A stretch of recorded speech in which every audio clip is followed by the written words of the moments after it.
then. even and to Mega Mag, which could not make it. He's very busy, so to replace him today is my personal co-host. Get up here. Hey. Doesn't do so good with There we keys. go. Yay! Oh, never mind. It's Ray the cat. It's Ray. Hey, Ray. Hi, Hi, Ray. She'll be filling in. She Camera shy. hates Just- noobs. Loves to use a shotgun, and will teabag you when you die. So A watch out for shotgun her. wielding, teabagging kitty puss. That's excellent. with a better beard than Mag. Yeah, man. Uh-huh. And you must Sounds be like It's an all rolling in 80% it. of the community's worst nightmare. A shotgunning teabag cat? God. A true Stop nightmare it. in the Crucible. Ugh. Right How are you then. guys doing today? What's going on? Yeah. Good. It's been a weekend. Yeah. I think you guys' weekend has been way more exciting than mine has. Yeah. It's a weekend. We had a fun weekend. Bonesy and I went down to Philly for Swain's wedding. Swain, being one of the hosts of Crucible Radio, was Yes. kind enough to invite us both, and we had a damn good time. It was fun. It was Game of Thrones themed, and not specifically, but that's just how Swain lives. He lives like a Viking. There were goblets and steins and horns and a pie with fish faces sticking out of it. It was I ate a duck leg. I drank mead. Oh. And then we danced that mead. to 80s music, like all Vikings do. Historically, as Vikings were known to do. Yeah, they wanted to keep it as accurate as possible, true to the times. God, So I we was had Dancing laughing with so Myself hard. playing, and it was perfect. I was Well-known laughing so historical hard fact. watching Bones dance. He's so real, dude. Like, no matter what song they put on, a couple of times they put on a few songs where I was like, I don't know if I can get down to this. And I look over, Bones shredding it, no holding back.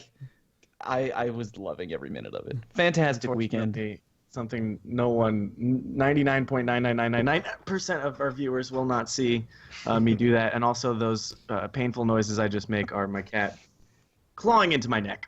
Nice. Wonderful. But it's still been a busy week in Destiny. We've got some stuff to talk about. We've got some stuff coming up. I actually did squeeze in a hard mode before I left for Philly, but there's so much to talk about.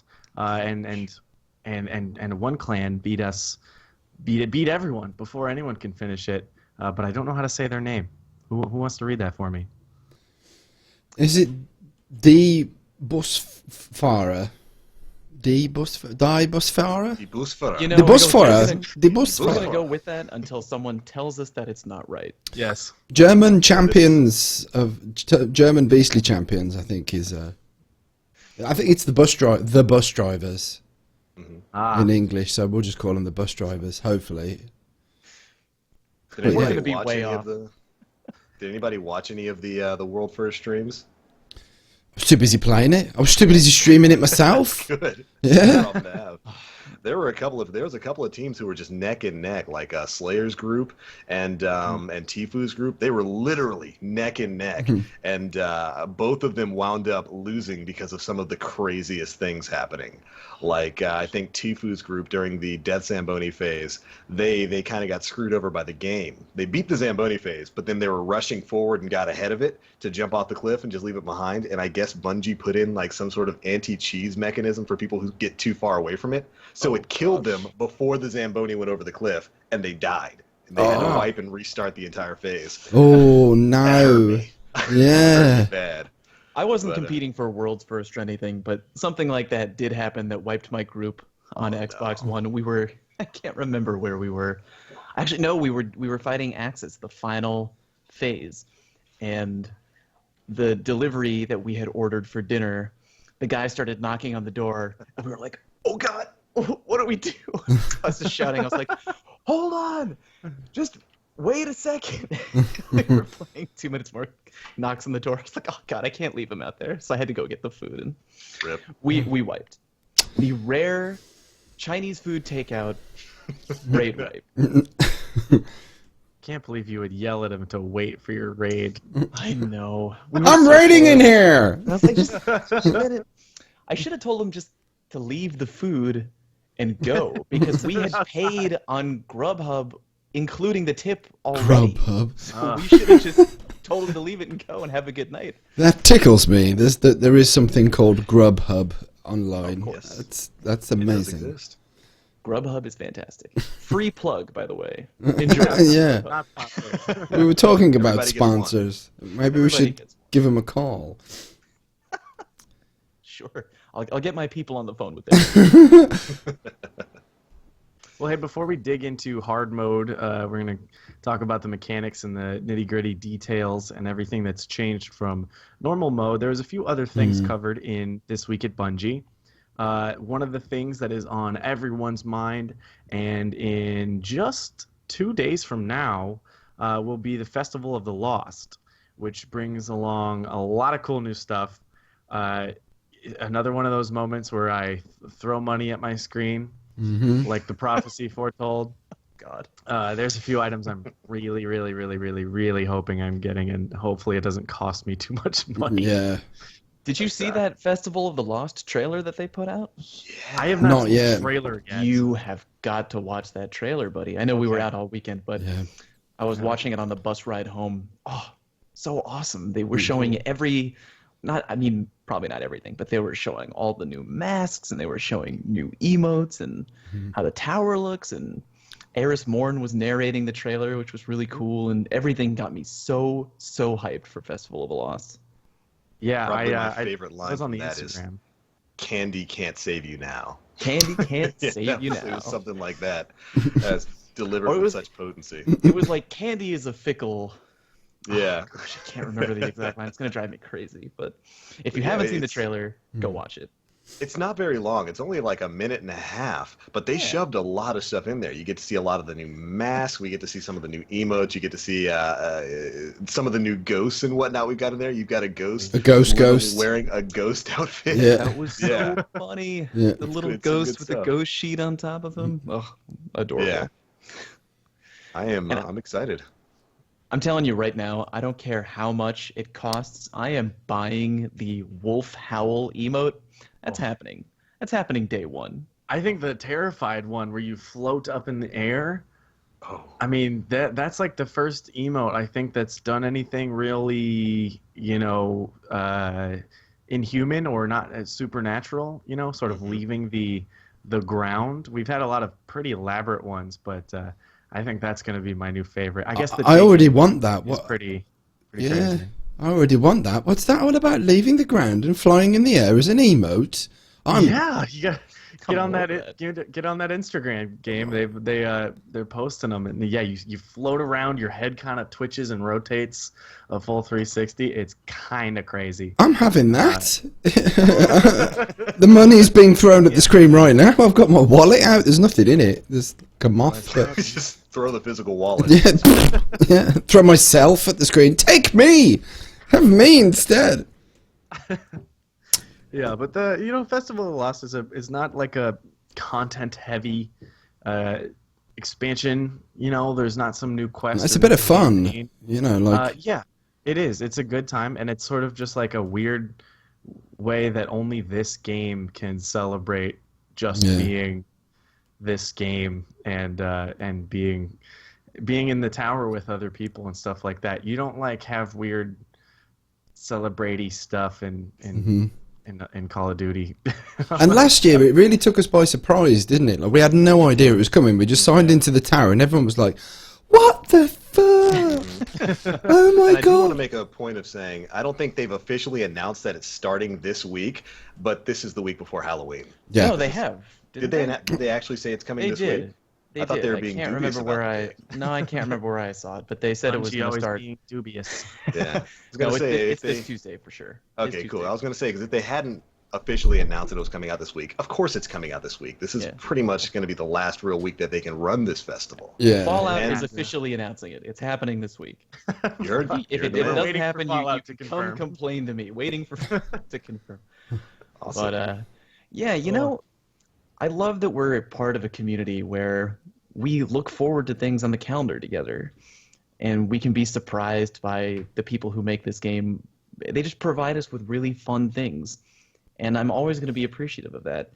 I mean, everyone has a couple salty Sams in their friend group who, Festival of the Lost will come out and they'll say something like, "Oh, it wasn't that long," or "It didn't give me, like, it barely had any content," or whatever. And you're like, come on, man. It's a fun thing. They're putting it on for us. I play a ton of other games, and they don't give me nearly half as much of the stuff that Bungie just gives to us because they want us to have a fun time with the rest of the community. And I really think that's awesome.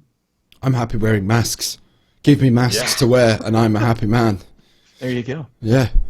And I mean, last year in the event, we did have a couple of quest lines that went with it, and they were all really simple things, like walk off the tower wearing the Athean mask, or decrypt engrams as the Cryptarch. And I'm sure we're going to get little things like that again. Yeah. But this is just the kind of labor of love sort of event that you're absolutely right. You really don't see it in a lot of other games. And it was a big surprise last year, and I'm really looking forward to seeing what we're going to get this year. I just want to see what those ascendant raisins are supposed to do. He's holding on to them. You mentioned a pretty interesting detail about it was referencing pushing Atheon off the ledge, which was a big problem. It was they fixed it. They said you cannot beat the raid by cheesing it to make the boss fall off. But enough time had passed where that was kind of funny. We can all look back and laugh. And that was one of the real first indications in the physical game that there were references to things only the community would understand. It's not Destiny lore. It's not, part of the story, so to speak, but that's just what being a Destiny player, that sort of thing. And I love that, with all this Rise of Iron stuff, it's all about nostalgia. And you're like, how can you be nostalgic for a game that's been out for like 2 years? Because this game feels like it's been out for a decade. Yeah. And we have all those stories to tell. So I think that's why the Festival of the Lost stands out now. It's just because it's like, I love this, and we get to celebrate a little bit. It's kind of cheesy, but it's also pretty cool. Little insider Bungie humor, with that Atheon thing. It reminds me of when they put that little Easter egg in the loot cave in the Cosmodrome. And it's like, if you were a player in the beginning stages of the game, if you really have been playing Destiny for that long, you get in on these little kind of inside I met someone jokes at the wedding who told me that they played Destiny and their friends had made them shoot into a cave for an hour and a half, and they said, "This is stupid," and they never played Destiny again. Oh, that's funny. And I told them, get on back here. You gotta come back, man. It's completely different, but I thought. Who told you to shoot in a cave? I'll go and find them. Do you remember? Friends are boring. Like, do you remember that Year 2 player? There was like a Reddit post, and it was like the top post of the month because this guy was like, "You guys, I think I found something that I want to know what it means. Help me figure it out. I was in this area in the Cosmodrome, and I went into this cave, and there was this thing, and I activated it, and there was like a voice talking to me." And it had like 9,000 upvotes on Destiny the game, and the top comment, which was gilded, and it cracked me up. It was like, "Should we tell him?" Oh, you sweet summer child. Oh, I love this. We're due for another one. I mean, it's been a while. Someone's going to ask. Someone's going to find out the new... Oh, I think I found out a hint to the next exotic quest. It's going to be hidden. It starts in this cave. Sorry, kid. Oh, man. Well, there's plenty of other things to talk about instead of Festival of the Lost. We have new gun ornaments coming up, don't we? Mm-hmm. Oh, we do. Thornaments. They exist. As I live and breathe. I mean, you get the blue ribbon for making that joke the 10,000th time in this community. I've said it. I said it. Well done. As soon as I wake up in the morning, it's the first thing that I say, and it's the last thing I say before going to bed. I just wake up. Thornaments. That's an interesting. Someone rings my cell phone. I pick it up. Thornaments. So out of all these new weapon skins, I guess, or ornaments, whatever, that you've seen so far, which one is your favorite? Kind of a hard question, right? It is because all of them are looking pretty decent. The Red Death ones in particular look very finished and polished and nice. The Thornaments, I'll say it again, Thornaments, there is a question mark hanging over whether those are the finished things. I heard someone saying that that they might be like adapted on or changed by the time that they're fully released. And we haven't even seen the last word ones yet. We've got no idea what they're going to look like. So there could be some work in progress business there. But the Red Death one, that seems to be 100% confirmed that that's done. That's polished. Which one? The white one or the both kind of? Yeah, there's both the white one and then there's what's the other one now? It's kind of like the one it's like silver and gold, and Yeah. it has a bunch more of the spikes on the gun. You know, like spikes everywhere. It kind of reminds me of like a Lancer from Gears of War a little bit. It just kind of very prickly, grisly looking gun, but it looks really cool. It reminds me of everyone's goth phase in high school. just spikes on everything. Everything. This is the Red Death that you pick up when you roll into the mall and you stop over at Hot Topic with your friends and you pick That up this Red Death looks like when I wore 3 belts, all different color studs. Is it a bit emo? I have to say, I'm tweaking over the Bad Juju though, because the Bad Juju was my favorite exotic in year 1. And I actually used it a lot, even before the pulse rifle meta that kicked off year 2. I thought it was great. It was awesome with a Voidwalker, Nova Bombs all day. And now that we're getting ornaments for it, I had this like, I don't know, I had this little like extra heartbeat when I saw that. Everyone was just like, oh, getting an ornament on my favorite weapon, and they both look. I can't even decide which one's my favorite. It's really tough. Really both look pretty good. I like the one that the white one where the skull has paintings on it. Yeah. And there's even a little bit of spider webs on the gun. That's next level. So the 3 that we got previews of in the Bungie Weekly Update were, of course, Bad Juju, Red Death, and Thorn. Now, for Red Death and Thorn in particular, we're pretty sure those probably they might not be final designs, but you can actually see them in the game right now through a little bit of a glitch. Yeah. If you're inspecting another player who's got Thorn and Red Death, if they swap from Red Death or Thorn and then back to it, the ornaments will show up for you and you'll be able to inspect them in just for just a bit. Sometimes it crashes your game though, so be real careful with that. That sounds like it's totally worth it though. Crash your game just to get a good glimpse of this. Yeah. We're not sure if these are the final designs. The second Thorn one with like the lit up handle and the green neon all over it, I like that one. Dude, I'm that down one with looks that. really, really hive-ish. You know what I mean? Yeah. I'm all about that. The Thorn being so iconic, it's almost like maybe they couldn't change it too drastically. Yeah. Like they're just so drawn to that. It's got to maintain that creepy, dark, evil weapon in your hands, and both of these seem pretty evil. So They could just change the kinda color. like Make it pink. You know, No, make No a one's pink gonna one. be afraid of a pink thorn. Oh, they will. they should be. Oh, And then it's only gonna if your be screen turns pink when you get shot. Then I'll pay all the money. Oh, for that. that would be fun. Yes.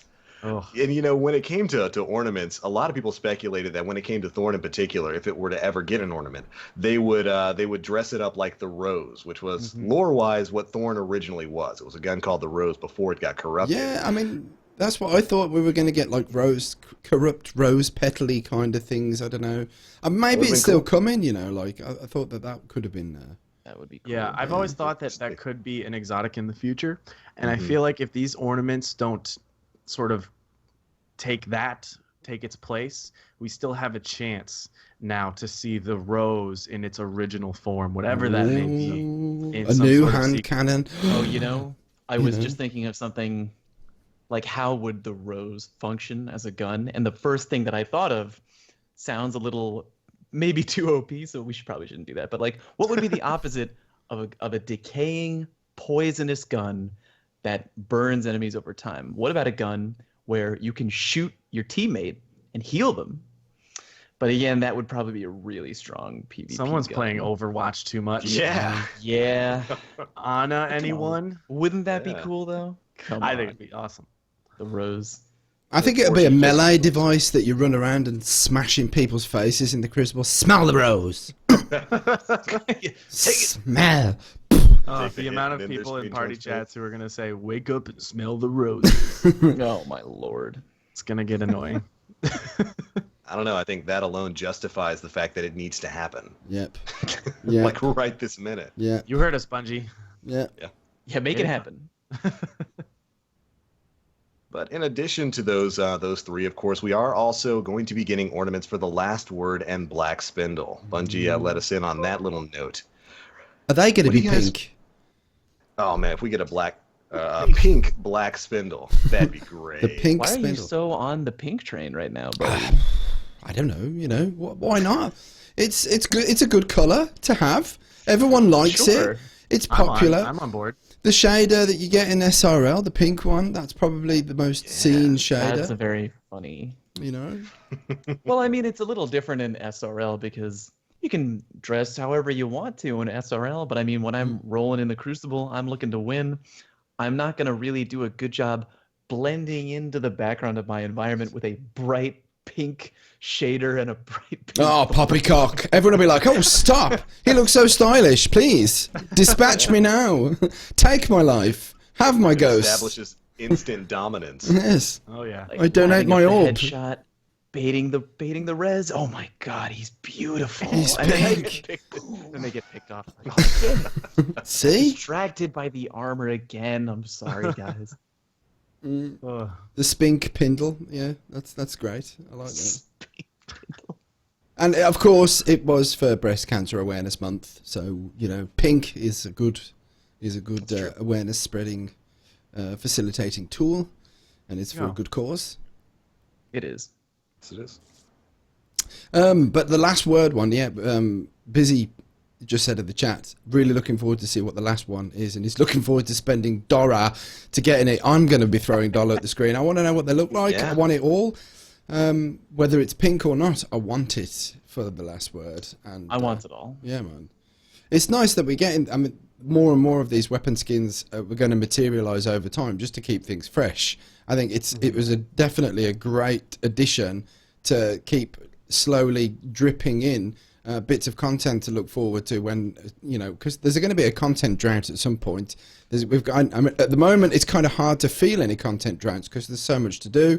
It's petering off at the moment, even with heroic mode. But then Festival of Lost come in, then there's SRL come in. So it's really the interesting point is when we're looking at February, March, April time, which is usually kind of the most inactive periods. So like putting extra skins in and little bits and bobs here, that's always something at the back of your minds to look forward to. And there's really no limit to how many ornaments we can have for all of the exotics, you know.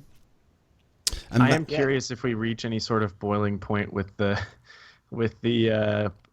economy of ornaments, stuff like that. You know, it's frustrating to get one that you already got.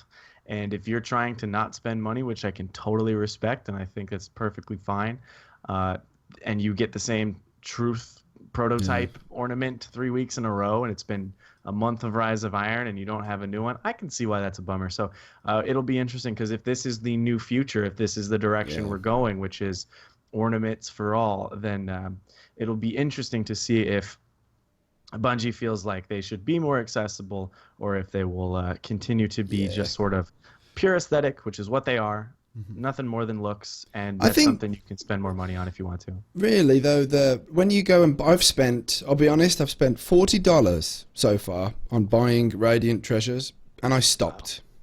I would have happily have spent more. I like to support the game. I have no problem. I'm not like going to shower it with money, but I stopped because of the amount of duplicates from that. I think in $40 worth of Radiant Treasure, there was probably, I don't know, 4 different ornaments. And you think, that's too much casino tactic there. Like, there should be some kind of prevention for, like, a duplicate, like, replication. And at the moment, there just seems to be nothing. You can literally get the same ornament 15 times in a row, and that's too much. In my opinion, that is a really bad business model, because a lot of people will be like, wow, I got swizzed, I'm not spending any more money on that. You know, you might get the hardcore folk that have got lots of money and be like, no, keep going, keep gambling more. I want the gold truth skin. I need it in my life, you know, like, and they'll carry on. But the majority of people will be like, nah, man, I'm not spending any more money on that. That's like 10, 5, 6, 7 dupes in a row. That's no good. So I think the last thing anyone wants is to get swizzed. Yes, we don't want to be swizzled. We don't want to be hornswoggled. So, but I do think that it's. I'm not against Eververse in any way. I think that I'm fully respect, understand, and support the fact that companies that make that much stuff and trying to produce content on a regular basis need to pay the staff that work in the environment that facilitates this content. So opening things up to make a bit of cash, fine, but don't hornswoggle the people that are willing to spend money. So yeah, it would be nice to see some variation there. At the moment, dupe rate is too high. Yeah. We will keep our finger on that pulse because it's going to come up a lot this week and the next 2 weeks with Festival of the Lost, because this was an issue last year. Particularly with the skull that I mentioned. It was pure RNG. And it's going to be another topic, and it will be interesting to see how it plays out, or if people will speak with their wallets. You know, that's the topic on every game thread. Is just like, hey, if you don't like it, stop buying it, right? And I don't know if that's totally working, based on how many conversations gaming forums have about that issue every single day. Day after day. But and if the major piece of advice is stop buying it, you're like, well, isn't the point to buy it? That's the point. And it's like, well, the answer to the whole thing is stop spending the money, you know. But yeah, I have no issue with the whole, the buying stuff. I think it's they're a huge company that have huge amounts of resources that need to be paid for. So, spending a little money, I've got no problem spending a bit of cash here and there. Like, look at the price of Rise of Iron, $30.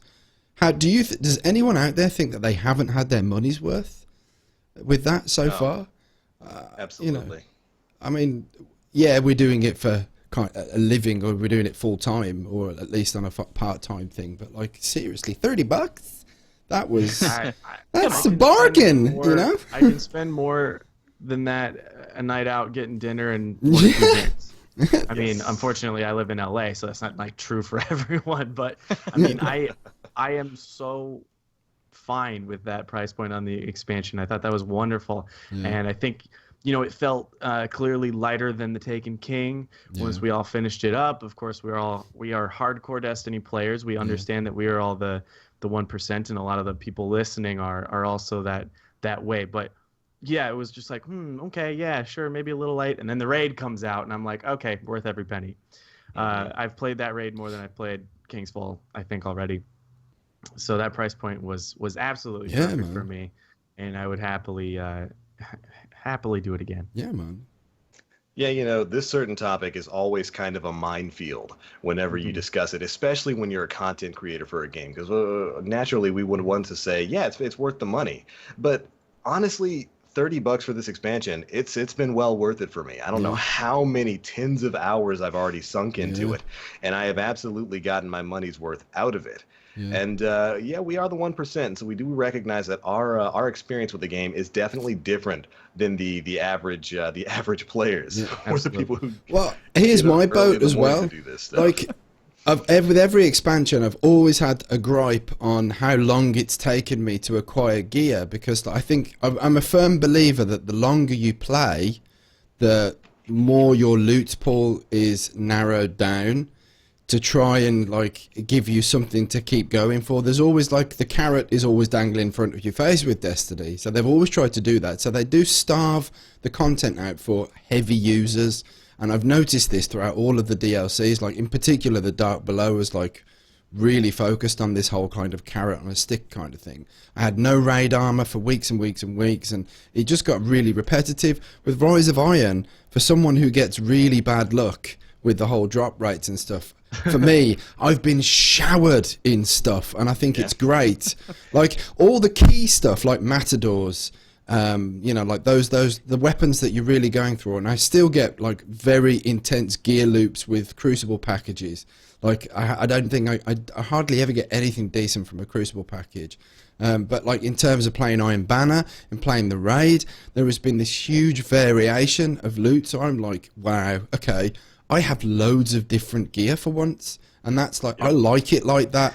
I've spent a lot of hours playing, but like there's very little that the game is like really drip feeding me, and I think that's a much better way forwards, you know. So I really like it that way too. I mean, I feel like there's always some percentage of players who can bring up an argument no matter what. You know what I mean? It's like they're always trying to find the sour side of no matter what we're being handed to us. So people like you and I are thinking, oh man, this is so great. We're getting all this great gear. It's easier to level up. I'm enjoying the content. And then you have other people saying things like, oh, we're going through it too quickly. I got all this gear. It's not fun anymore. Yeah. Oh, come on, man. Well, I think that was one of the reasons that there are these mechanics. I mean, looking at it from a corporate standpoint, you have to keep people playing. You know, if there's drop off in players, then that's bad. So there's like new content coming out. There are mechanics in place. You know, like I've never really believed that Destiny has an RNG system. It's more a private loot stream system, and for good reason. You know, they've just been slightly stingy in the past on like, well, in the beginning it was very stingy. Vault of Glass. Slightly. Yeah, no, Vault of Glass was really bad for gear. That was like massive criticism. The Dark Below drop Forever rates. 29. Yeah. Forever. The Dark Below sent me away from Destiny for a couple of months because literally every chance that I had to get an exotic, that was killing Atheon from the chest in the Vault of Glass, from killing Crota, and the segment with the wizards just before the Crota battle. Everything that possibly had the chance to drop an exotic, I would get No Land Beyond. And in 2 months, I had 31 No Land Beyonds and nothing else. Nothing and else. Had a higher drop rate in the raid too. Yeah. Those that and I think Fourth Horseman and maybe one other. No. The Xbox users got Fourth Horseman before me. Oh yeah. Yeah. I was like, the game was like, you ain't having that. You ain't having that. I'm like, yeah, the Xbox got it before me, but yeah, there's always something. But that it sent me away. I don't have any of those complaints now. There's still like the integral things, like everyone who's playing PvP wants a Matador, so that you never showered in Matadors unless you've already had one. A friend of mine who picked the game up and he's literally hasn't played that much before, but now he's playing a hell of a lot of it. Within the first couple of hours of playing Supremacy, when Rise of Iron released, God roll Matador, aggressive ballistics, reinforced barrel, rangefinder, and full auto. Ooh. First one, bang. In his hand. I'm pretty comfy with my Party Crasher. I just gotta say. Well, when haven't you get one like that, but he's showered in them now. Like he doesn't get anything else when he plays Crucible, but he'll keep getting them because he's already had one. But there's still like the majority of folk aren't being showered in Matadors. There is still that I want to grind for that one bop, that God roll Matador. Yeah, and we've really come a long way. You're just talking about all that, talking about raid drops in Vault and Crota. It is kind of crazy to think back on all of the little ways that the game has changed, and it's so different now. I want to go back and find that dude at the wedding. It's so different now. It's so different. Don't shoot into it. It's huge. Come back with us. I mean, I fell in love with it with the content that we had back in 2014 in the fall. I fell in love with it then, and I thought, there's quite a lot of content here. That's what I thought, because I'd never really played a game like Destiny before. But just look at it now. It's just the only criticism that you can have on the content is some of it is no longer relevant, like Vault of Glass, Crota's End. But it will be, like, everyone has this feeling that April update comes and all those old experiences are going to be revitalized and rejuvenated, and I think that's going to happen.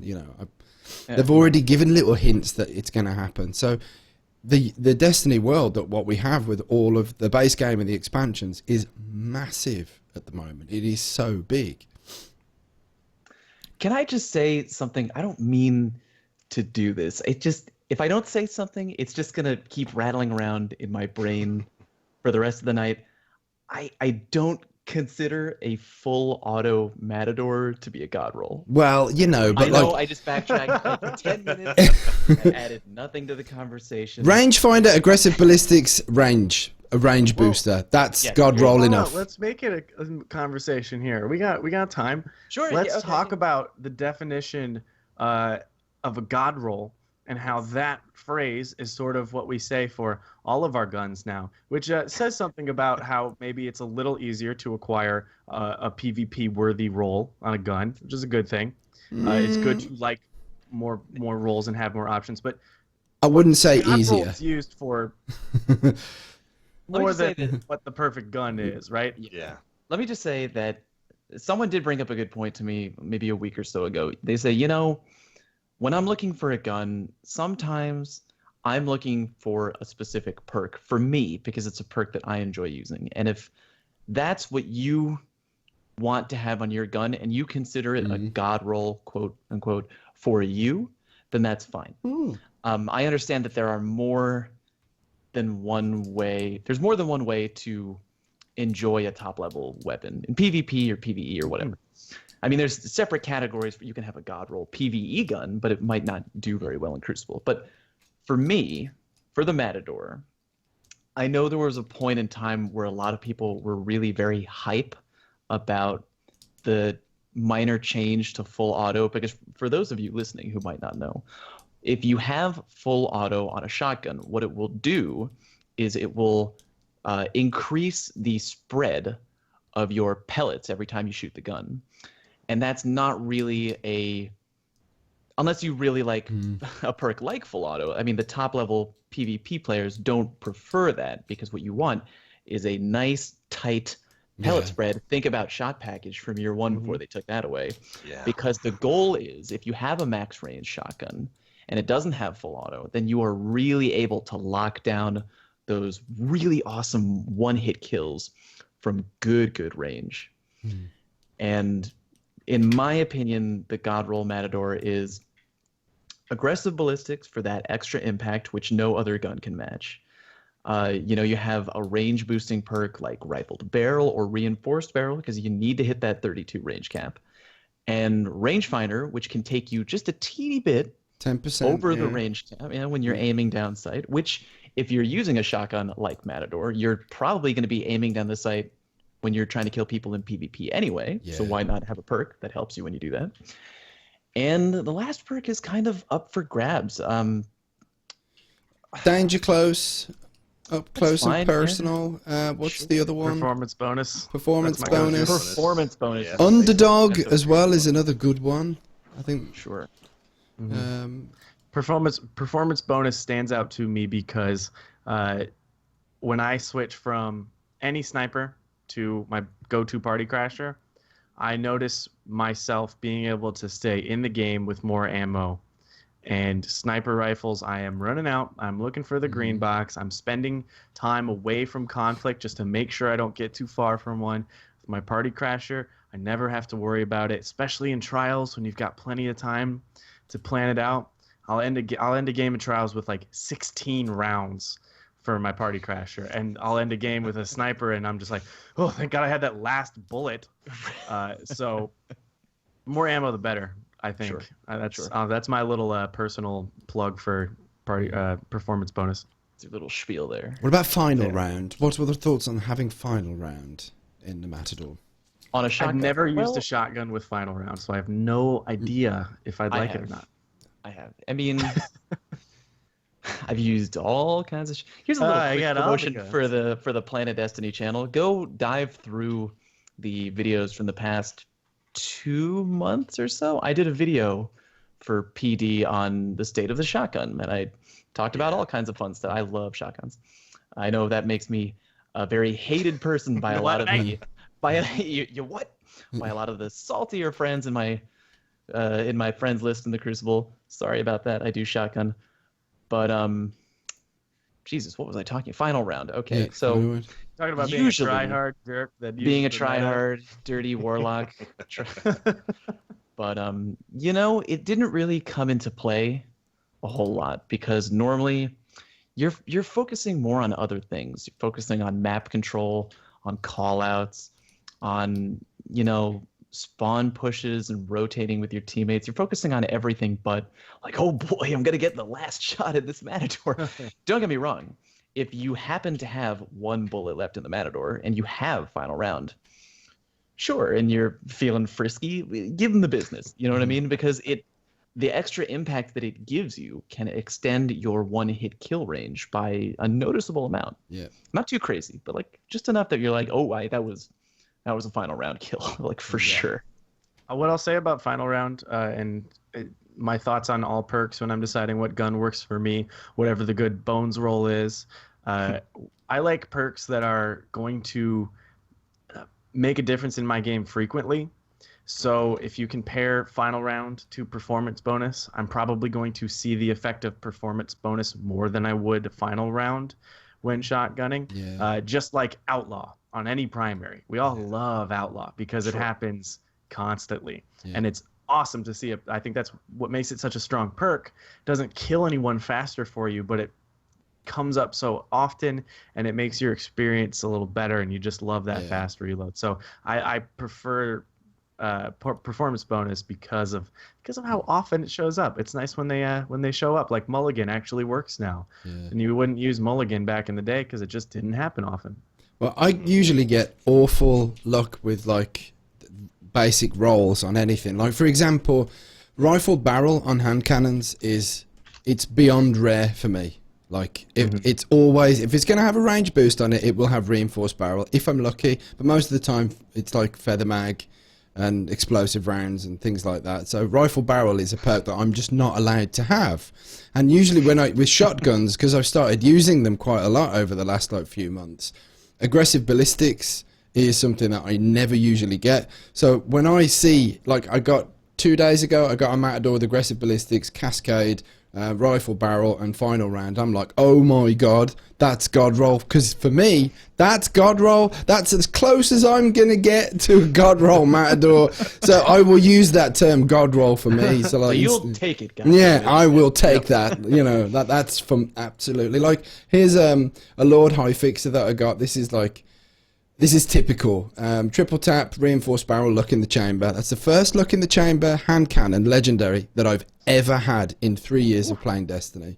The first one. Yeah. And no rifle barrel, it's reinforced barrel. You know, like I could have bet a sizable amount of money that rifle barrel would not be on that hand cannon after waiting for that long. I always wanted to try luck in the chamber hand cannon, always. So, yeah, like... Well, hey, check this out. This is a segue right here. You know where you can get a hand cannon that meets the max range and hits like a truck? The hard mode raid. Yep. There we go. Yep. I was going to say, we got to talk about the hard mode raid. Yep. I know we get so off track, but that's okay. We like to talk about the game. These are good tracks to go down. It's not These like are a good loss. tracks to go on. It's all relative. It's all good stuff. But I know the people listening right now, I'm going to make sure that when this goes live on YouTube, I'm going to write in the comments, we start talking about the hard mode raid at this time. No, wait, man. Do you want the timestamp? 44 minutes and 42 seconds. Dude, I know the people want to hear it. That's why they're here. So let's talk about the heroic mode raid. How about that? Yeah. Yes. What did you guys think? What was your first impression? Heroic mode raid. Well, this is going to be my favorite part of the show because it's the part of the show where I don't have to do anything because I haven't run it yet. I was when it came out, I was ready. I was like, all right, I'm 388. Let's get ready to do this thing. And like my entire normal raid group was like, deuces, we're out. And I haven't been able to get those guys up and ready for it. So I haven't run it. I have no idea what's different in this Fair. thing, Okay. Well, you know other what? than what I've seen. And I'm just going to jump right in there there. first. Yeah. I really enjoyed it. I think I've heard a lot of the community commenting on they didn't think it was hard enough. But Really? yeah, that's what they're saying. I mean, at least where I was listening anyway. I've heard some people say they thought it was plenty challenging, and I thought it was great. I mean, I just wanted it to get mixed up a little bit. It didn't go too crazy. I had a challenging time playing it, but I got through it. It's still one of my favorite, if not my favorite raid. Mm-hmm. And I really had a damn good time. I did it on both consoles. And Bones' story, what do you guys feel? I felt probably the same way as you. I think there was a few moments where I was like, "Oh wait, I'm dying. This shouldn't happen." I only did it a couple times, but it did happen, and I appreciated a little challenge. And it took us a second to figure it out towards the end, as well as in Vasek, I think, is the first boss, and I liked the reasons it was heroic mode. And this is, again, talking back on how raids have evolved. It's been a favorite topic of discussion of ours for the past month because we've been playing this raid so much. But what made Crota hard was arbitrary light levels, and what made King's Fall so hard and ultimately not fun for me was excruciatingly detailed mechanics that no one could mess up at all. And heroic mode of Wrath of the Machine has increased the amount of responsibility everyone has, but it doesn't make anyone, again, the failure that makes you wipe. And in hard mode, you might have to just decide, well, look, we died, we got 2 down, or we got 1 down. Let's just wipe here. That's fine. That's not really what I'm talking about. I'm talking about you going like, oh, shoot, I didn't press some button or I didn't stand in one place, blah, blah, blah. It's still an action-packed raid. It's still exciting, but now more people are involved. Everyone's throwing the bombs. I loved that addition. I loved how many people had to do everything together, and I thought it was really exciting, but also something we beat in a reasonable amount of time. It's something I'll probably learn just as easily as we learned normal mode, but again, I personally am fine with that because I want to play the raid frequently, and I don't want it to take all night. I don't want it to be my entire evening of Destiny. Well put. Yeah, man. Now, there's something in the This Week at Bungie that we did skip over. There was a note at the very end of the This Week at Bungie. Did anybody catch that pertains to the hard mode raid? No. Yeah. Okay. Let us in on your secret. I think you know what I'm talking about, Link. I think you know. Okay, so at the very end of the This Week at Bungie, they said, hey, your favorite raid bosses in Wrath of the Machine will up the ante again once we're done hosting our upcoming Masquerade Ball, a.k.a. Festival of the Lost. So what does that mean? It just isn't that incoming challenge mode. Probably.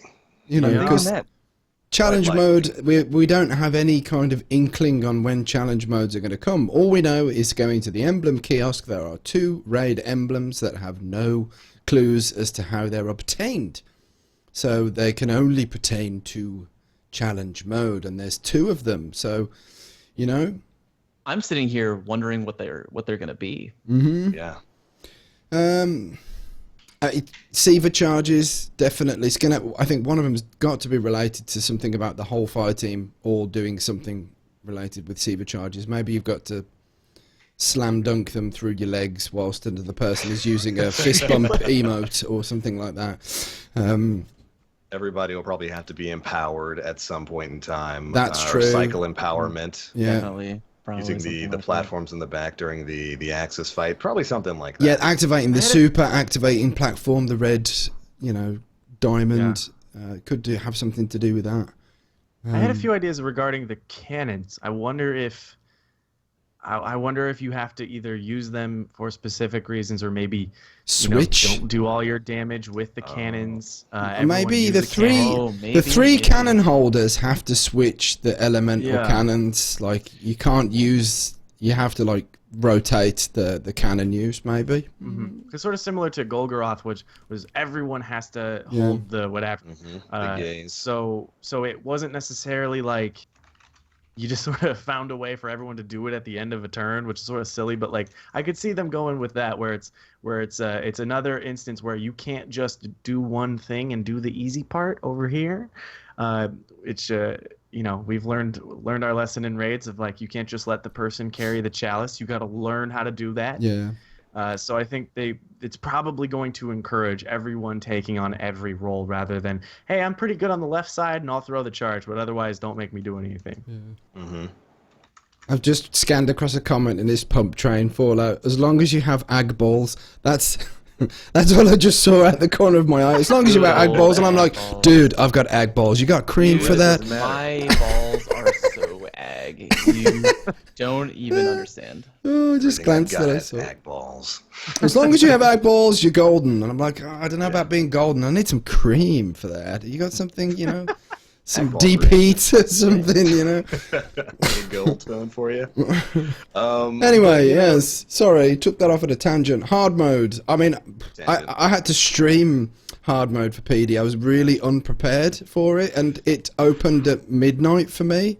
So, like, again, trying to, like, do the whole nocturnal lifestyle kind of thing, and all of my raid team pretty much had just finished work, and they ran home to come and help me with the stream. So we really were slow, man. We were so slow. And the funny thing was, like, we didn't get it done. We got to the second to last phase. After a few hours, people needed to go to bed. We all had fun. The chat had fun. They were really supportive. We just had a generally good laugh. But the funny thing was, the next day, off stream, first attempt, done. Like, literally, Really? like, yeah, no one wiped, nothing. Like, the second phase, Nice. the first phase and the second phase on Axis, they were done with no wipes, and they were done within, I think it was 22 minutes. And, you know, and I'm like, why couldn't we have done that last night? And everyone was like, well, we hadn't done 12-hour shifts, and we weren't still in our work uniforms at, 2 o'clock in the morning, But in terms of being satisfied with it, like, I think the biggest thing was Spider Tank? What? Yeah, I heard about Spider that. Tank? That was, You know, like, man, this is going pretty good. Oh my god! oh my it's a god, tank. Spider Tank! What the hell is going on? Yeah, All right, man. so since I'm the one here who actually hasn't run the raid, we're going to try something. I'm going to throw some questions at you guys, just coming Yeah. from the perspective of someone who hasn't done it yet. So Okay. what's changed in the hard mode? Like, mechanic-wise, what's different about, say, the Vosic fight?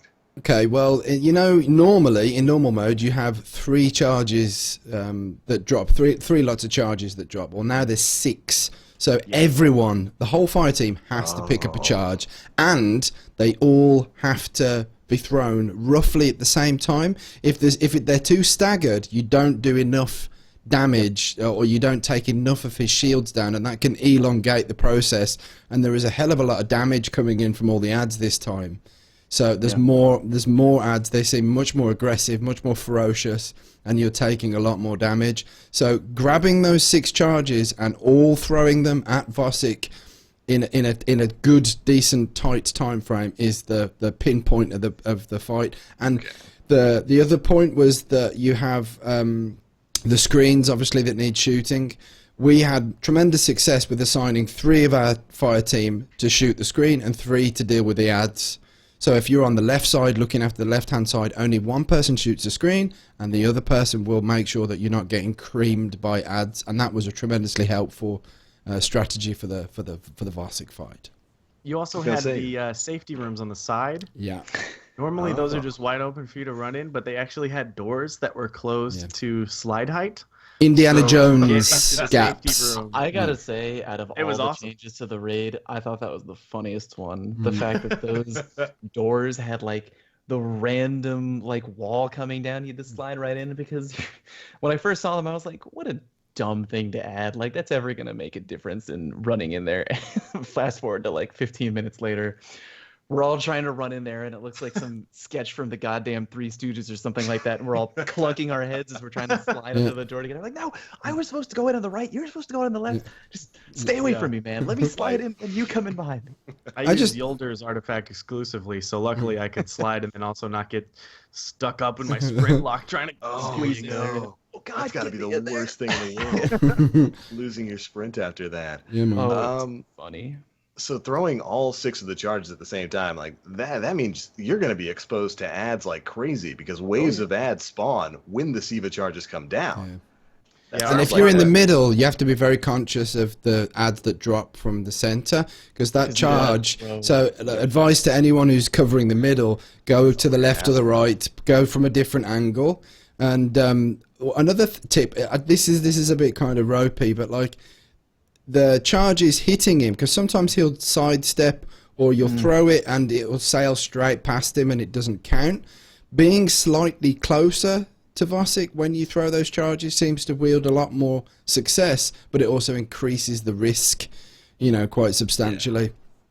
And guys, if you're out there at home and you're doing the raid on hard, and you throw that charge at the boss and you miss, just be a man, all right? Just say that you missed. Don't be like, oh, someone missed the throw. You know what you did. And look, if you're playing with your boys, your real friends, your real true guardians, they'll let it go. It's not a big deal. You know what I mean? I feel like people get so worried and upset in the raid. It's just like it's all good, man. We're all friends Who here. didn't kill their knight? Who didn't kill their knight? knight? Silence. Just So tell me, disappointed, because right? if I know it's embarrassing to be like, he's standing right there and he wasn't even sidestepping. I just threw it at the wall because I'm an idiot. Like, we understand it's frustrating, but if it happens a couple times, then at least we know that there's a problem and we can work around it. So be like, oh, are you having trouble in the middle? Why don't you go on the left? Yeah. Something like that. There are plenty of things like that. There's an expression that I go by called "no Johns." Has anyone ever heard of this? Yes. I'm like, I'm That's a really, throwback. I love Smash Super Brothers, Smash man. Bros. Yeah, Super Smash Bros. Right, There's an there you go. expression, "no Johns," and that basically means no excuses. So like if I'm playing with a friend in trials or whatever, and they're like, "Oh, he killed me. I tried to get around the corner, but my controller, like I hit the button to crouch and it wouldn't crouch. The controller, the joystick." It's like, dude, no Johns, okay? You got sprint locked. You messed up. Don't make excuses. Own it. Because when you start owning it, you can walk down that path to fixing the problems. And that happens integrating in PvE too. integrating punishment systems is absolutely excellent. If you make a mistake, you must like slap yourself in the face or cover yourself in some kind of flammable liquid and set yourself on fire. That's reasonable. So if you throw a charge and it hits a bunch of ads, employing a punishment system that involves physical pain or some kind of damage to oneself, I'm up for that. We're not gonna tar and feather you until it happens 5 times in a row. So don't that could worry be the about effect. it. You could get tar and feathered if you miss. worry. So everyone's like, "Who threw it?" And you look at that guardian, it just looks like a chicken. Yeah. Oh, it's that guy. Yeah. At that point, just hold the L. Yeah, Just hold the L. It's okay. Yeah. But yeah, from what I saw and from some of my friends who have run the hard mode of the raid, Vosik seems to be the hardest part of it now. Yep. Hands So, really, down. it is? Yeah. Yeah, I was that's really what everybody's surprised telling me. how straightforward the final 2 phases were. The with Axis, like the phase 1, okay, that's amped up a little bit, but phase 2, if you have the mechanics down, very simple. Vosik still, like, you know, it doesn't matter. We know all the mechanics. I've run it through 3 times, and still that was definitely the most tricky part. Yeah, the addition with the turrets at the end, which is for the first phase of Axis, recharging turrets, definitely something I got a little forgetful with, and you're like, "What is shooting me?" yeah. Oh, Like, yeah. all this right, I'm turret. gonna roll over and kill the captain. What is that? Oh, Yeah. Rip. turret. Yeah, Got a it's a little, turret. We're gonna have to wait. Caught up And to it that, respawns again and again, so you have to keep on Yeah. looking after it. Yeah. Yeah, honestly, I was kind of okay with Axis being a little easier, just because I have you guys know this. I have PTSD from Kingsfall, obviously, but I would Kingsfall and just go up to Oryx and just be like, I'm done, guys. Like that, I think that's good, because I know we're about to do 25 runs and we won't finish them. So I like that the end boss is not the most excruciating part, and we still have energy, still good momentum to finish the raid on time. But yeah, it requires more teamwork, more charges to be thrown by everyone, more jumping around with the cannons. I actually really enjoy being the guy with the cannon in this raid. It's fun to see how good you can be with sniping it across instead of running all the way over there every time and predicting it and being that guy to get it down immediately. I have a lot of fun with that phase, and there was just more of that. But yeah, I mean, it seems like the DPS is still very manageable. You know, you got the 4 pillars to get enough rotations in. I think we did complete the boss with a guy down for 2 or 3 DPS phases. Yeah. So we were playing a man down for at least half of that last phase and still pulled it out, which was great because, well, I mean, of course that guy wanted to play, but he didn't have to be like, sorry, I messed up the entire raid for everyone. Yeah. Permadeaths. We knew that they were going to happen. We knew that they were going to be added in, and they were indeed added in. So, but it's a heroic mode raid. I don't really see how you could manage it without a permadeath. So yes. Yeah. How about those drops though? Yeah. Did anyone get the hand cannon? Me. Oh, lucky. Yeah. Is it good? Is it fun? Yeah. And the sniper. Tell me everything. And the pulse rifle, which is a. I got the pulse, I got the scout rifle, and I got the sniper. So I'm happy about that. There you go. There you go. That's a good haul. Yeah, Story, I saw you got some of the primaries on Twitter. The hand cannon, I'm loving it. I think this is the standout for me. It's you can max the range. It has barrel mods, so you can squeeze out a little more impact. And so of course the first thing I do is jump into private match and shoot my friends in the face with the hand cannon to see what it does. Love it. This thing gets down to 10 stability, which is its big flaw. That's pretty low. Okay. But it's a hand cannon, and this isn't the most perfect argument, but I can sort of suggest that it doesn't matter because you need to wait for recoil regardless. You don't want to be forcing the rate of fire too much in an engagement. I agree. Yeah. It's still noticeable. Still definitely kicks like a Bronco. But with the max range and a little bit more impact, you can headshot for 88 damage, which is a lot, and it's not going to change every engagement. But I feel like that's not too shabby for the Crucible, especially in bigger game modes where you're going to get more assists per game. And then you got the little speed boost afterwards. You get a kill, you reload. It's got this great animation, and you can move. You can zoom around. It's like Battle Runner on crack. You can walk. I would definitely try this. If you've got that hand cannon, you get a kill, you get your reactive reload, you get the speed boost from it. Yeah. Don't sprint, just walk. Don't click in the sprint, because you can basically maneuver around as if you were sprinting, but still have your reticule like nice and crisp, so you can pull off shots without having any inaccuracy for sprinting whilst actually sprinting. So you just walk around the place and you're still moving as if you're sprinting. You know, it's awesome. Yeah. I wonder if that stacks with the Radiant dance machines. Oh, no. Good point. So then you could get a kill, and then you just start walking while you're aiming, and like your teammate watches you like speed hacks, walking, like speed hacks, the map, or the transversive steps, and you're just crouching really fast. Crab Oh walking. God, that hunter is on cocaine right now, like floating around. There's a good point with the hand cannon. Cool Guy did a really good video on suggesting the gunslinger. It's like, this is a hand cannon for the gunslinger subclass, because you've got Gunslinger's Trance and you have Chain of Woe, and these really help with the stability weakness that the Fever and Remedy has. So, you know, give it a try. I gave it a bit of a try in Rumble, and I did tremendously well with it. You should definitely check out Cool Guy's video on that. I think it also went up on Planet Destiny. I think that's the Fever and Remedy review. So go and check it out.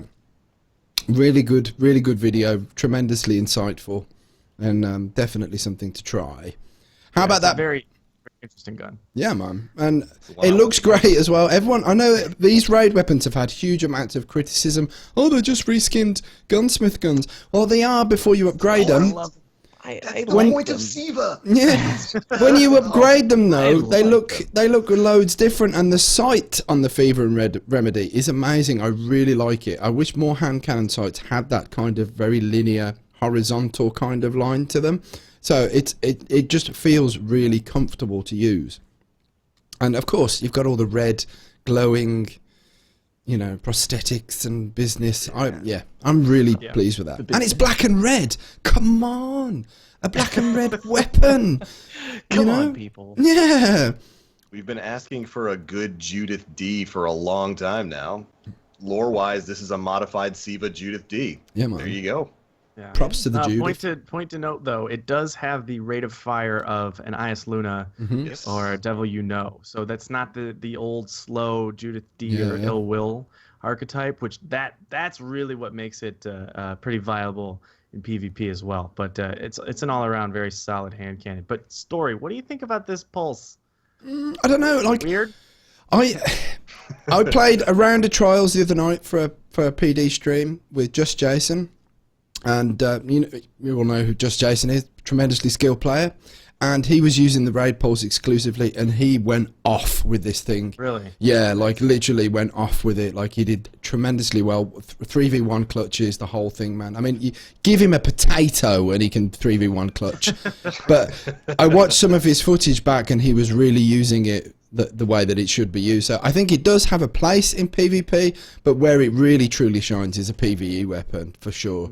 And it's another one of those classic, you know, Wrath of the Machine weapons where again, when you're fighting bosses or tankier enemies that take a lot of damage, that extra damage boost, and with a pulse, it's like if you land 3 bursts, then your 4th burst is going to be doing a bonus damage boost. And this really does come in handy when you're farming your engrams on the Winter's Run or Scourge of Winter, whatever it is, with Draxis. That's where I tested all of that stuff out. So it's good, man. I like the pulse. What do you guys reckon? Did you get it? I think it's fine. I just, you know, man, with the blind perdition out there, I can't see how this pulse rifle takes that out of my hands. But you know, I don't have the Outbreak Prime yet. Right. I'm just lazy. I don't want to do. I'm really anxious to see what you make of that when you get it. Yeah, I'm really anxious to see what you're going to think. I really should. But you know, if that might be it, if you're just trying to do some DPS, you know, get that 4th burst, doing extra damage, or taking out those yellow vandals that show up in phase 1, that kind of thing. It can maybe be handy. I just, yeah, I need to give it a little more playtime before I make any sort of strong declarations on the pulse. But yeah, look, they all look cool. So. Are you telling me that you need to put in more time and thought and effort in something before cranking out Final Judgment? I don't know why I said that. This is Destiny. This is Destiny. Make our decisions every second after we get it. I'm sorry. Freaking program bones. that was lame of me, and I apologize. Instant judgment. Super lame. Did anybody get the machine gun? I did not. Yeah. No, the first heroic run through that I did, well, actually the 2 runs, I managed to get all of the heroic weapons. Well, there you go. This is me with my luck and my, you know, drops and stuff. So I was like, wow, okay. So I stayed up the whole night making a video on all the different perks and stuff like that. Got the whole lot. And the machine gun I'm working on a video on that at the moment. So it is very interesting. It's a boss melter.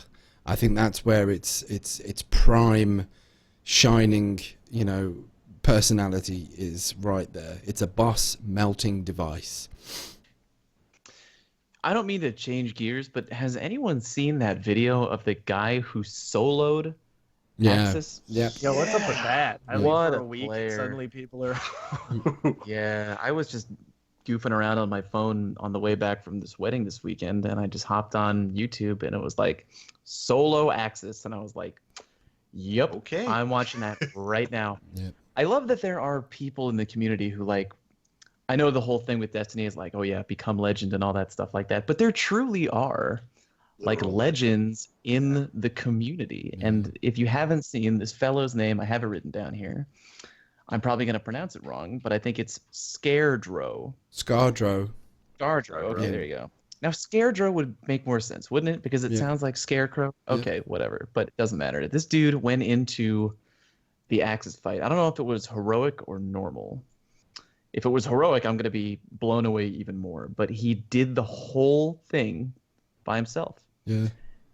Amazing. And then Slayer Age did it as well, like soon after. Yeah, Slayer Ridge did it, I think, today. Yeah. Either today or yesterday, he posted his solo. Yeah.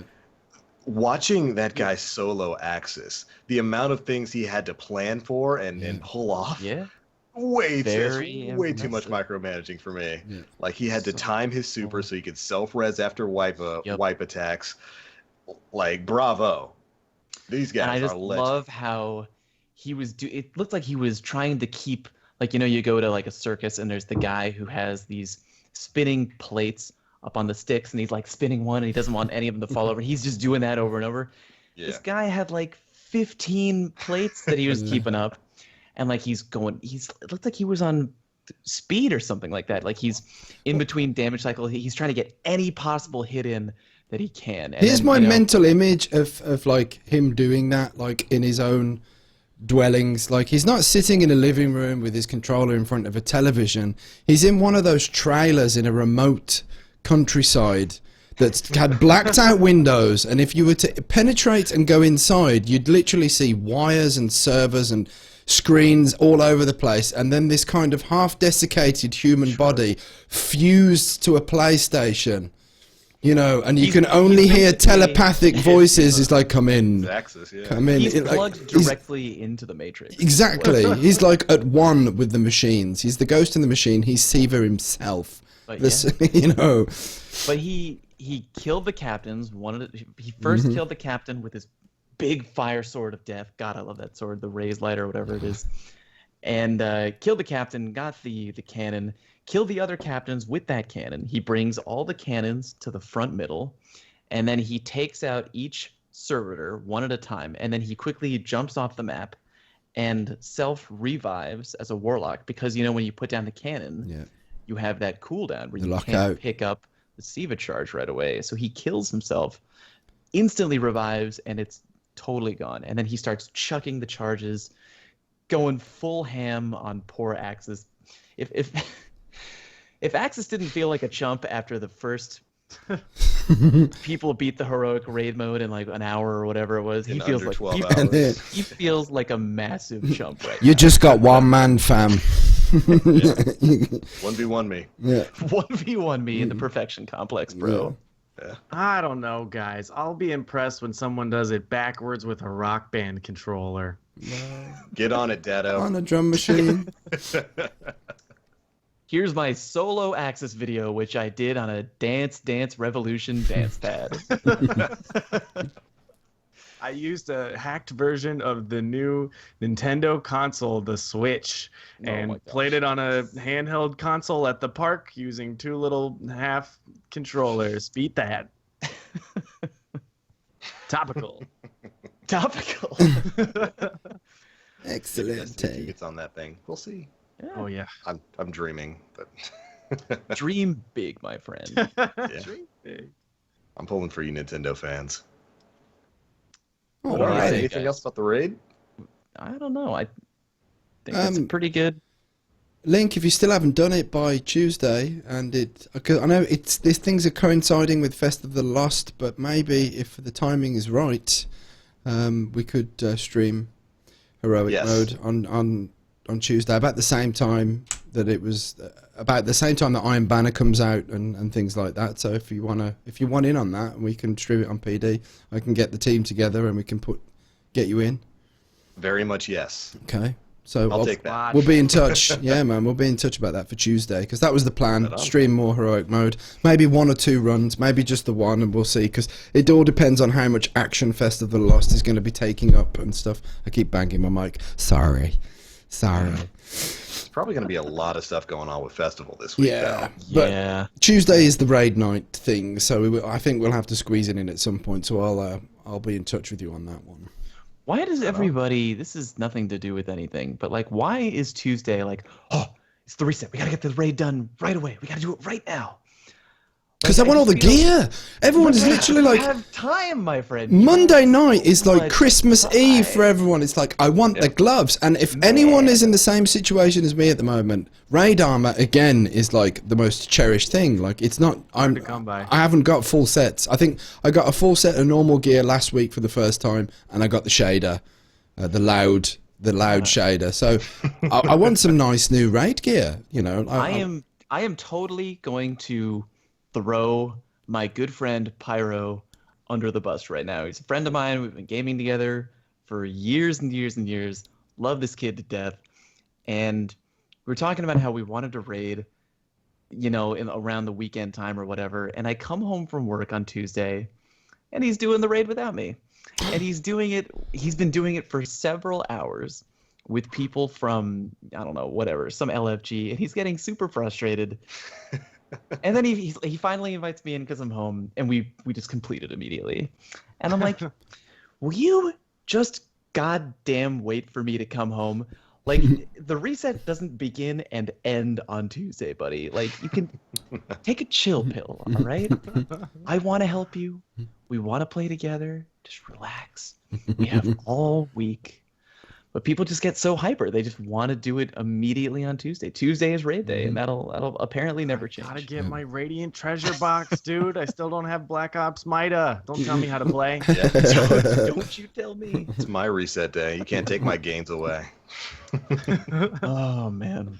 Well, as long as whenever you're raiding, you let me know, and I can watch from my office at work on the Planet Destiny Twitch channel as I was watching Link play the Nightfall, and that was fun. I was having fun watching you, Link.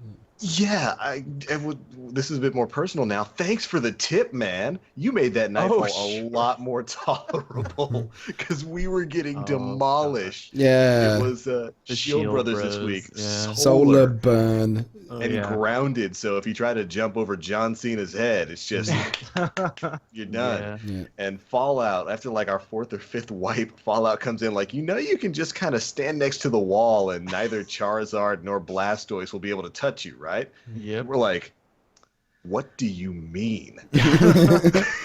What is this magic? It was so funny because you were talking with everybody in the Twitch chat, as you should. You're a very good streamer, Link. And you're entertaining everybody. You're having a good time. And I'm like screaming in caps lock, not at you, but just because there's so many people who are having fun and watching you, but they're like, oh, you have to go over here. You have to use this gun. You have to do that. You have to do that. And I'm like, Link, it's me, Fallout. Just listen to me. Just stand in the corner. And like all these other people were like, oh, no, that doesn't work anymore. That doesn't work. Don't listen to him. I was like being drowned out by these people saying it wouldn't work. And I was like, I did it in 2 runs, for the love of God. Somebody listen to me. Like, you know how quickly chat flies when you're streaming on Twitch. So I hadn't even seen your message. I saw like your first one saying hi, and I was like, hey, Fallout. And then like a couple minutes later, I come back and I see, listen to me, stand by the wall. I'm like, what do you mean? So we just gave it a shot and immediately complete the Nightfall. It was like year 1 all over again with all of our favorite strike cheeses. And oh, how quickly the attitude in the Twitch chat changed. How they were like, oh, I can't believe he didn't do that earlier. Of course that works. I did that. And I was like, you were just telling me 10 minutes ago that it doesn't work. You trying to pull a fast one on me, Twitch community? But yeah, that was fun. Thanks for that. You got us through. We were getting a little salty there. I think we were talking about like our favorite breakfast cereals at the time. You were. That was only going to keep the chat placated for so long. So thanks for getting us through there, man. Anytime. And that was a great discussion on cereal. Tier 1 cereal discussion. Tier 1 cereals, man.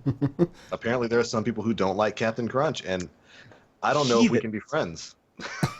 God damned heathens.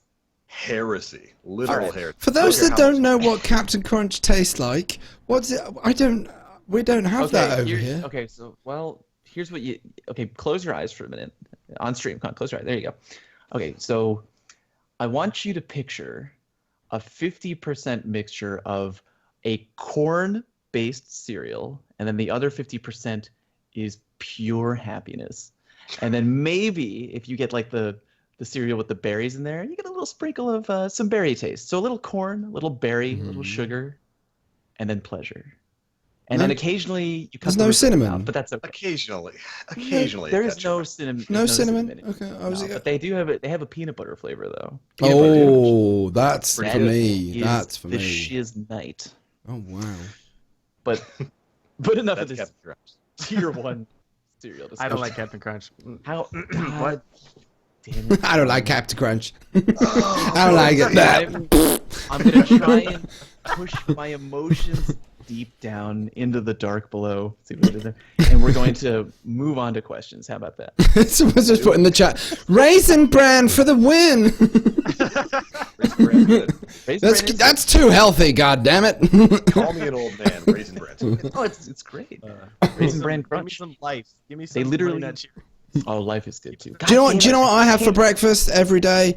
Green juice made from a juicer with kale and celery and pineapple and lemon and chili and ginger, and that's my breakfast, god damn it. Well, all right. Yeah. You have a special garden for all of that? No. I have a fridge. You open my fridge and it's like a doorway into the Amazon rainforest. It's just green. That's what it's like fridge? now. That's now. Like a year ago, I'd have opened it and it would have been just milk, and I would have had chocolate, like it was some kind of nut cereal stuff. I loved it, but it was just full of sugar. It was the worst possible thing that you could have. But anyway, I'm going to stop that conversation because it has no relevance to Destiny, and I apologize. I wanted to know where you got this Narnia fridge. It is a Narnia fridge. Just swap the snow out for greenery. Bang. I'll make a video. Let's Planet Destiny makes green juice. I can see that being a popular hit. I want to do a cereal tier video. All right, but okay, moving on, guys. For those of you who are here with us for the live airing of this podcast, we appreciate you being here. So if you have any questions for us right now, put them into the Twitch chat. We'll pull out a few of them. We'll give you some good answers here. And while we're funny, hit us with what you got. Non-cereal related, if we're done with cereal talk. Yeah, we're done with. Discussed that enough. Yeah. And I'll be reading the Planet Destiny Twitter here. I've actually already got one here from Frost Diaz. All right, one of the usuals here. He says, "Do you guys miss the Year 1 Nightfall buff?" I do. Wow, I actually forgot about that until you just brought it up. Yeah, I mean, you don't know, it was a buff you used to get once you completed the Nightfall. You would get an EXP buff from all the rest of the EXP sources. So I think it applied to factions, it applied to Crucible, it applied to everything that could take some sort of EXP, and your head would be on fire. Yeah, I missed the buff, but the blue flames got on my nerves after a while. Really? Yeah, I didn't like, because like when you start getting a bit proud of all your shaders and your armor and stuff, and then it's obscured by blue flame. You know. I guess that makes sense. You know, like I don't want it blue. Blue doesn't go with my black stuff. You know. What if you could change the color of the flame? Now we're talking. It's like the Trials ornaments on the armor. It's all pink. I mean, yeah. I know I was talking about pink earlier on, but it's like if that was more shader specific, if you could change the colors of that, then I would use it. But like the fact that pink doesn't always go with what you're wearing. And there's no customization. I just don't use. And have you seen a full set of Titan armor, trial stuff with the pink things? It's looked like carnival business. It's like, shoot me, and Crucible, I'm here, I'm over here to pop my melon. You know, it's like Jesus Christ, bullseye. Pop my melon. Yeah. Anyway, yeah. Got an image of a Titan in the middle of a Coliseum, just with beautiful pink ornament wings. Like, will none challenge me? Shoot me! Are you not entertained? Are you not entertained? When I shake my maracas, it goes cheek, cheeky bum, cheek, cheeky bum. You know, skating along down the. You know, it's like, oh my God, you couldn't be lit up. You're like a Christmas tree on a. What do they call them? The things that float along on the carnivals. A carnival float. There you go. Yeah, they float along the carnivals or the carnival floats. Yeah. Yeah, man. No, but yeah, I've derailed the conversation once again. Story zilch. Yeah, I don't miss done it again. Okay. Sorry. He doesn't miss them. Yeah. I don't want to look at this week. I don't want to be pressured or feel like I should complete the Shield Brothers on Solar Burn. Yeah, just so I can get stuff. I mean, I play enough. I'm showing off my bias, but I think I rank up enough times where it's like, man, if I felt like I needed to do that strike this week, that'd be just annoying. It was frustrating because you needed to do the Nightfall first to get that buff, and again, you would come home and you're like, all right. Who's ready to do the Nightfall? And my friends are like, oh yeah, we did it already. We're not doing it again. This is why people do this, because you used to have to do the Nightfall on Tuesdays. Yep. But otherwise, you're wasting your time. Oh, good point. Anyway, good question. I've got another one here from Festologist, which is, what are any other games you have played recently? I've found that it's good to switch off every now and then just to avoid burnout, so you can keep coming back to Destiny and having fun. What would you say? I bought Battlefield 1 today, and I bought a copy for Swain as a wedding present. Aww. So I could make him play with me. Very nice. But I think it's great. I've only played through a little bit of the campaign and one PvP, but they really upped the ante with their campaign mode. Big step up for a franchise that wasn't really, didn't have anything to brag about in that department. It's really cool. They are taking the topic of World War I very seriously. and you get multiple characters to play through. And I've played through like 1 out of 6 characters so far, and already that one section seems better than the previous 2 games worth of campaign.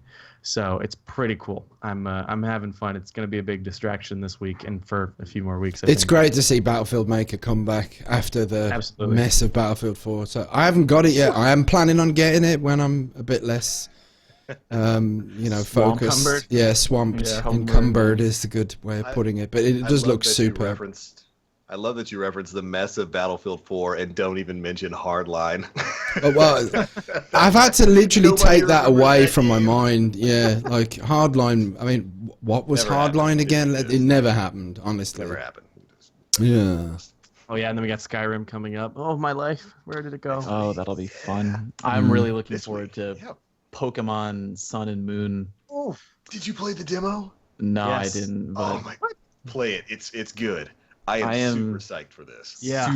super down with Pokemon. I know like all the nitty gritty like EVs and IVs and stuff like that. I'm the guy who goes online to to beat on kids online. Oh, What else is new? Fallout. Sounds Yeah, just like you. that's basically stop my MO these days. But good times. Good question. Yeah, I can't wait for that to come out. Yeah. If I haven't already established myself as the villain of this podcast by loving porn and having that as my favorite exotic, I'm about to make at least 75% of the chat absolutely hate my guts. Let's go for it. I have spent quite a bit of time this weekend and last weekend playing the Call of Duty Infinite Warfare multiplayer beta. And here's the part where I become the villain. I don't hate it. I don't I hate it. am having the You paperwork son submitted for you to be removed from the podcast starting tomorrow. I haven't played it. I have no idea. I've just seen the hate flowing off Twitter. That's all I've seen. But I don't let that colour my judgment on a game, really. Yeah, because also that's Twitter permanently. So Yeah. Sure. If you're having fun with it, I mean, that's the thing about games. It's like we're not all going to enjoy the same games. Hold on a it's- second. what? Did you just tell me that you were reading hate On Twitter? Oh my No, god. of course not. Not There's my never any Twitter. hate on Twitter. Not my No. Twitter. not the Twitter But- that I'm Not the familiar Twitter with. that I know. Okay. Never seen it before. All right. It's almost as wonderful a place as YouTube comments. Oh my god. Yes. Yes. But yeah, it's definitely got a lot of problems. Like the game has quite a few problems, and the first couple of days of the beta were really bad. Like it was bad matchmaking, really bad balance. But over the past week or so, they've put in a couple of updates. They've changed the way some of the things work, and I played it all today and all yesterday, and I really didn't find myself hating it. I actually kind of enjoyed some of my time on there. Okay. The biggest problem, in my opinion, with it right now is snipers. Snipers. If you think sniping in Destiny is dumb, go look at some Infinite Warfare clips. It's pretty bad right now. But Learn how to quickscope. you got to. They Yeah. kind of just hand it to you like, here, take this sniper rifle and insta kill everybody. But I other almost than want that, to play yeah, that. Good times. get your time in now before the beta goes down. Oh yeah. Here's But Here's a good question from Twitch chat from someone I know, from Colonel Cat. What are you guys going to be for Halloween? Oh, I've already decided. I'm Good. going to be a zombie clown. A zombie clown. Yeah. Now you got to watch out because I don't know what's going Gonna on in get your shot neck by of the the woods. police. But here in the U.S., I don't know if you heard about this story. Yeah, I've seen it all. That's exactly People why I'm going to are be a zombie clown in freaking out Finland. Because of okay, Yeah. well, oh no. Story's You know, bringing it overseas. He's getting I am- started And over there. and Crossing my that's fingers. the only costume that I have apart from a Russian cosmonaut costume. But I've got no helmet, so it's going to be like I'll be a Russian cosmonaut who lost his helmet. That's not as good as a zombie clown. So that's my two choices without shopping, and I can't really afford another costume. So, You should totally try to find an astronaut helmet and paint it like the Taikonaut. well, it would have been good, or just a goldfish bowl that fits on my head that wasn't glass. Same thing. You know. It has the same effect. Yeah, man. I'll take pictures. I'll take pictures. I just need to find the makeup, because I want full makeup. I used to do makeup in theatre school when I was younger and stuff, so I can do a bit of makeup. Well, you guys have heard it here first on the Planet Destiny podcast. If you're on Twitter on Halloween and you see that there's a new clown scare overseas. You know exactly where it's coming from. Yeah, me. I done it. Yeah. Destiny addict shot dead in the lower regions of southern Finland. Yeah, and the cops have guns here, so you know, as long as they give you the perfect 3-tap, then I won't be too Triple upset tap. about I'll it. be thinking about you. we'll see. That Don't scary lose your day. your 1v1s. Yeah, man. There is a upcoming. I'm just gonna plug this real quick. There's an upcoming charity stream, and it's kind of like dual themed. It's being run by the Dames of Destiny, which is a really great group of gamers. If you've never heard of them, check them out on Twitter. Yep. And they're doing a charity stream this coming weekend for breast cancer, because as we mentioned earlier, October is Breast Cancer Awareness Month. And I believe that all money that they're going to raise on stream is going to go towards that cause, which is fantastic. And because it's so close to Halloween, they're doing kind of like a Halloween Festival of the Lost kind of thing. And they're bringing people in the community onto the channel to stream with them for their charity stream. And I'm going to be going on representing the Planet Destiny fam. So that'll be fun. So make sure to check that out this weekend. And the reason I'm bringing this up now, other than to let you guys know about a great cause, is because I'm going to be dressing up on stream. It's a Destiny-themed Halloween costume. Bones knows what it is. He's not going to tell you. It's so dumb. You're going to be an engram. I'm not going to tell you what it is. Even if you guess it, I'm not going to tell you. But feel free to try. Get into that. I wish I could tune in for that, but I'm working on that, so I'm going to watch the past broadcast. I'm going to have to watch it. Gonna find out. Yeah, man. Can't wait to see everyone there. I can't wait to let everyone down with my Destiny costume. It's going to be a great time. I'm gonna go as my true self and take off my human skin and just be Mr. Spooky Skeletal. Oh, wow. The true Bones will come out. But also, I have no idea what I'm really gonna be because I haven't dressed up in like 3 years for Halloween. Yeah. And I don't know. I don't know if I even have plans. Man, adult life around Halloween can get kind of depressing, can't it? Yep. Yeah. I'm like, I don't want to drive in LA. It's like the number one night for drunk driving accidents in Los Angeles. Yeah. And I'm like, that's a good enough excuse to stay home and drink by myself. Sit on the porch naked, eating candy corn. Throwing it at kids. Yeah. Get out of here. Yeah. Oh, candy corn. Halloween. I need to pick some of that up. Yeah. Me, I look creepy when I dress up as things, so I have to be the sad adult who just sits at home and hands out candy. Hey, what I'm you doing. got to do it, right? Those kids are having a way better night than any adults on Halloween, no matter what they're trying to tell themselves. But it makes kids' days, you know? It's like, that was the best. I remember that when I was little. Or being like that one house that has like good candy. I mean, it doesn't take much I think it's just get some Reese's Cups. That's all you need. We actually have a bit of a community event in the neighborhood that I stay in, where everybody kind of comes out. And since, you know, the world can be a little bit of a dangerous place sometimes, and sending out your kids on Halloween is it can be kind of a scary thing. So what we do is we take the park that's near where we live, and we just have everybody move their personal vehicles out there. They pop open their trunks, and we just fill it with candy. And then families from the neighborhoods that surround us all bring their kids to that, so that they're in a nice, safe, centralized place. And that's generally what we do. That's Nice. awesome. So I'll be out there honking horns and throwing Reese's at kids, saying Oh, boom, headshot, I'm boom, on- headshot. I'm booking my flights. He's coming. Yeah. I on was over resisting the urge to make, because that's just such a wonderful thing that they do over there, Link. That sounds really nice. I was really resisting the urge to make like a terrible dark joke. Like, yeah, we all bring in the cars and the kids come and they have candy and it's so fun. And then we sacrifice a homeless person and then, you know, like, Share out the chloroform horrible. and get the manacles and the ball gags and stuff. Just a usual Halloween party, you know. The very normal year. old-fashioned Halloween party. Only one human gets sacrificed. Ugh. Hey, I got a question, and it's Destiny related since we've been a little goofy now, but it's also in the theme of dressing up. Lloyd Garmadon asks on Twitter, "What's your favorite raid gear set?" Now we have what, 4 to choose from? Yeah. That's actual VOG, discussion here. VOG, Warlock, VOG. I really like the VOG. That helmet that the Titans have with like the glowing red light in the center and like the handle on the back of it. The Warlock facade of the Heathen Lords, #1 favorite helmet in the entirety of Destiny for me. Good call. It's really tough to beat Vault of Glass. I'll just go against the grain, so we're all not the same. But I think the Siva gear is sick as hell. It's cool. I love it.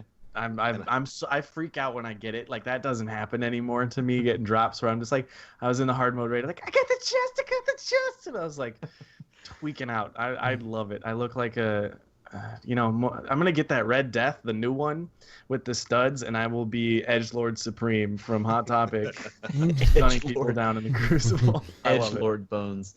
If you get a chance, if you haven't seen it, go check out the This Week at Bungie, because the very first thing that you see, that banner up at the top, is it's like an entire fire team, and everyone is decked out in Wrath of the Machine raid gear, and it looks so cool. Oh yeah. I think, functionally speaking, the Wrath of the Machine raid gear is probably the best raid gear. It's definitely got, I think, the best effects overall. Yeah. But, of course, it's hard to beat Vault of Glass. But I'm going to throw a toss-up here and throw out kind of a conflicting answer. I like some of the Crota's Inn stuff. Specifically for Warlocks. I thought the Warlock chest piece from Crota's Inn was one of the coolest looking pieces of armor in the game, because it's like this Vampire Lord set. The rest of it I hate. The boots are dumb looking and your face is spooky and smelly and weird. But I always thought the chest spooky, smelly, and weird. I like that. Why don't you like that helmet? It's spooky, smelly, and weird. That's the 3 tenets of the Hive. But I always thought the chest piece from Crota's Inn on Warlocks just looked absolutely fantastic, with quite the number of shaders. Plus, Crota's Inn, we got sunsetting, one of the best shaders in the game, in my opinion. And yes, that would be my answer for that. Good answer. Nice. I respect that we have different opinions. It's all right. You don't like Captain Crunch, so I'm willing to look past that. That's gonna hurt us, isn't it? We all have different opinions. It's just some of them are irrelevant and incorrect. Factually. Guys, if you feel that Captain Crunch is great and you know that Bones is wrong, I want to see you tweet at him tonight. I want you to tweet at Bones_CR, tell him why he's wrong, tag me in it, we'll have a good time. Next week, the 3 of us will be wearing t-shirts. Bones is wrong. new PD t-shirts. Yeah. Well, everyone, thank you guys for tuning in. Thank you guys for subscribing to the Twitch channel, for watching us on YouTube. Couple things. Check out that charity stream for breast cancer awareness and charity. It's called Owned by a Girl. Owned by a Girl is hosting it, and you can find it on their Twitter. I'll post a link actually here. Link incoming, and then we got a little PvP thing going on. A tournament is coming. Tournament. Finally. Another link coming at you in the chat. You can check it out, planetdestiny.com. The PvP Legends Tournament. This is 4v4. Fallout here has been going at it on the rules. He's got it all set out. This is excruciating stuff, but there's research and science behind it. And Fallout here is the guy that does that research and science. So check it out and get your squad together. Posting a link here in the chat again. And I think the last thing we got to do is figure out who we're going to raid. Is that right? I was looking over the list